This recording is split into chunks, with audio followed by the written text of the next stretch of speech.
विवाद, केस और दावे। औरंगजेब की काल से अब तक जानिए इस वीडियो में 353 साल पुराने ज्ञानवापी केस की पूरी कहानी।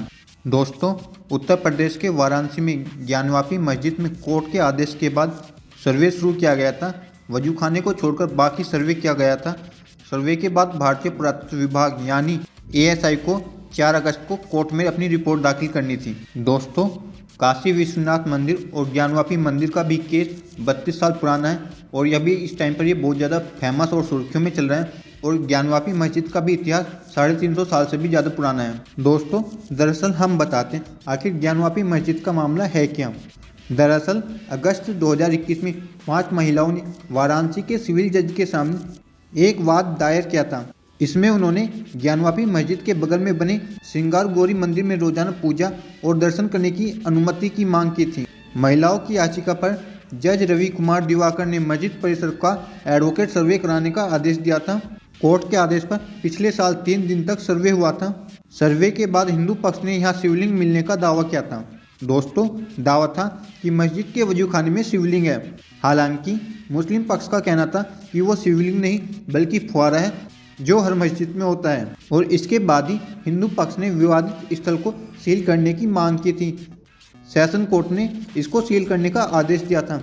और इसके बाद जब मुस्लिमों को लगा कि अब हमें आगे जाना चाहिए तो उन्होंने अपना केस सुप्रीम कोर्ट को सौंप दिया। और मुस्लिम पक्ष ने अपनी यह दलील दी थी कि ये प्रावधान के अनुसार और उपासना स्थल कानून 1991 के परिक्षेप्य में यह वाद पोषणीय नहीं है, इसलिए इस पर सुनवाई नहीं हो सकती है। हालांकि कोर्ट ने इसे सुनवाई योग्य माना था। दोस्तों, अब मैं आपको उस इतिहास के उन पन्नों में लेकर चलता हूँ, उस इतिहास की उस कहानी में लेकर चलता हूँ आखिर ये ज्ञानवापी मस्जिद का मामला है क्या। बात 1669 की है।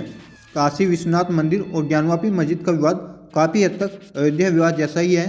हालांकि अयोध्या के मामले में मस्जिद बनी थी और इस मामले में मंदिर मस्जिद दोनों ही बने हुए हैं। दोस्तों, मंदिर और मस्जिद दोनों ही बगल बगल में बने हुए हैं। काशी विवाद में हिंदू पक्ष का कहना है कि 1669 में मुगल शासक औरंगजेब ने यहाँ काशी विश्वनाथ मंदिर को तोड़कर ज्ञानवापी मस्जिद बनाई थी। हिंदू पक्ष के दावे के मुताबिक 1670 से वह इसे लेकर लड़ाई लड़ रहा है। हालांकि दोस्तों, मुस्लिम पक्ष का कहना है कि यहाँ मंदिर नहीं था और शुरुआत से ही मस्जिद बनी थी। अब मैं आपको विस्तार से बताना चाहूँगा कि ये मामला औरंगजेब से कैसे जुड़ा हुआ है। ये मंदिर और मस्जिद किसने बनवाया, इसे लेकर कोई एक राय नहीं है। दोस्तों, इतिहासकारों का कहना है कि इस मंदिर को 2050 साल पहले राजा विक्रमादित्य ने फिर से बनवाया था। अकबर के शासनकाल में इसका फिर से निर्माण करवाया गया था और 1669 में औरंगजेब ने इसे तुड़वाकर इसकी जगह ज्ञानवापी मस्जिद बनवाई थी। अभी वहाँ पर जो काशी विश्वनाथ मंदिर है उसे इंदौर की रानी अहिल्याबाई होलकर ने बनवाया था। काशी विश्वनाथ मंदिर और ज्ञानवापी मस्जिद आपस में सटे हुए हैं, लेकिन उनके आने जाने के रास्ते अलग अलग दिशाओं में हैं। दोस्तों, जानकार मानते हैं कि काशी विश्वनाथ मंदिर को अकबर के 9 रत्नों में से एक राजा तोडरमल ने बनवाया था। इसे 1585 में बनवाया गया था और 1669 में औरंगजेब ने इस मंदिर को तोड़वाकर मस्जिद बनवाई और 1735 में रानी अहिल्याबाई ने फिर यहाँ काशी विश्वनाथ मंदिर बनवाया जो आज भी मौजूद है। दोस्तों, अब मैं आपको बताना चाहूँगा कि हिंदू पक्ष की कौन कौन सी मांगे हैं ज्ञानवापी मस्जिद को लेकर।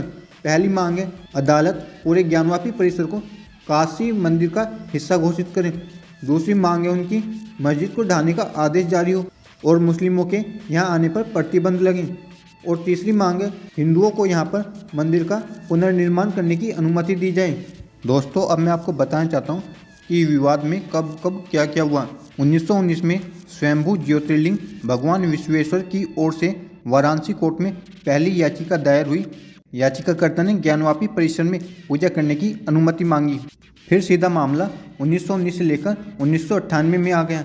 1919 से लेकर 1998 के बीच कोई कानूनी कार्रवाई नहीं हुई और 1998 में हुआ। ज्ञानवापी मस्जिद की देखरेख करने वाले अंजुमन इंतजामिया मस्जिद कमेटी ने इलाहाबाद हाईकोर्ट का रुख किया। कमेटी ने कहा कि कानून इस मामले में सिविल कोर्ट कोई फैसला नहीं ले सकती। हाईकोर्ट के आदेश पर सिविल कोर्ट में सुनवाई पर रोक लगी। 22 साल तक ये केस पर सुनवाई नहीं हुई और फिर 1998 से लेकर 2019 आ गया और 2019 में ये विवाद आया। स्वयंभू ज्योतिर्लिंग भगवान विश्वेश्वर की ओर से विजय शंकर सस्तोगी ने वाराणसी जिला अदालत की याचिका दायर की इस याचिका में ज्ञानवापी परिसर का सर्वे आर्कियोलॉजिकल सर्वे ऑफ इंडिया की ओर से कराने की मांग की गई और 2020 में इलाहाबाद कोर्ट ने सिविल कोर्ट की कार्रवाई पर रोक लगाते हुए अपना फैसला सुरक्षित रख दिया। 2020 में ही रस्तोगी ने निचली अदालत का रुख भी किया, जिसमें मामले की सुनवाई फिर से शुरू करने की मांग की और अप्रैल 2021 में हाईकोर्ट की रोक के बावजूद वाराणसी सिविल कोर्ट ने मामला दोबारा खोला और मस्जिद के सर्वे की इजाज़त दे दी। इसके बाद अंजुमन इंतजामिया मस्जिद कमेटी ने ज्ञानवापी परिसर का एएसआई से सर्वे कराने की मांग वाली याचिका का विरोध किया। हाईकोर्ट ने फिर सिविल कोर्ट पर कार्रवाई पर रोक लगा दी और अगस्त 2021 में 5 महिलाओं ने वाराणसी के सिविल जज के सामने एक वाद दायर किया था। इसमें उन्होंने ज्ञानवापी मस्जिद के बगल में बने सिंगार गौरी मस्जिद में रोजाना पूजा और दर्शन करने की अनुमति मांगी और अप्रैल 2022 में सिविल कोर्ट ने ज्ञानवापी मस्जिद का सर्वे करने और उसकी वीडियोग्राफी के आदेश दे दिए। यहाँ एक बार फिर मस्जिद इंतजामिया ने कई तकनीकी पहलुओं को आधार बनाते हुए इस आदेश के खिलाफ हाईकोर्ट में याचिका दायर की, जो खारिज हो गई और मई 2022 में सेशन कोर्ट में हिंदू पक्ष ने विवादित स्थल को सील करने की मांग की थी, जिसे अदालत ने स्वीकार कर लिया। इसके खिलाफ मुस्लिम पक्ष ने सुप्रीम कोर्ट का रुख कर दिया।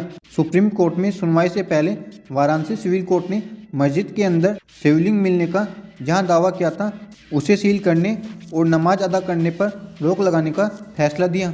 बाद में सुप्रीम कोर्ट ने शिवलिंग की सुरक्षा और वजूखाने को सील करने का आदेश दिया, लेकिन मस्जिद में नमाज जारी रखने की इजाज़त दे दी और सितंबर 2022 में वाराणसी जिला अदालत ने 5 महिलाओं की उस याचिका को स्वीकार कर लिया, जिसमें उन्होंने ज्ञानवापी मस्जिद परिसर में देवी देवता की पूजा करने की मांग की थी और इसके साथ ही कोर्ट ने मुस्लिम पक्ष की अपील को भी खारिज कर दिया। 2023 में भी इस मामले को लेकर समय समय पर अदालत में सुनवाई हुई। मई 2023 में इलाहाबाद हाई कोर्ट ने एएसआई के सर्वे के दौरान मिले शिवलिंग की साइंटिफिक सर्वे की याचिका को स्वीकार कर लिया है। दोस्तों, ये थी ज्ञानवापी मस्जिद की पूरी कहानी, जो 1669 से लेकर अब तक चल रहा है। और अब आप क्या कहना चाहोगे इसके बारे में कमेंट करके ज़रूर बताएं। मैं आपके कमेंट का इंतजार करूंगा दोस्तों।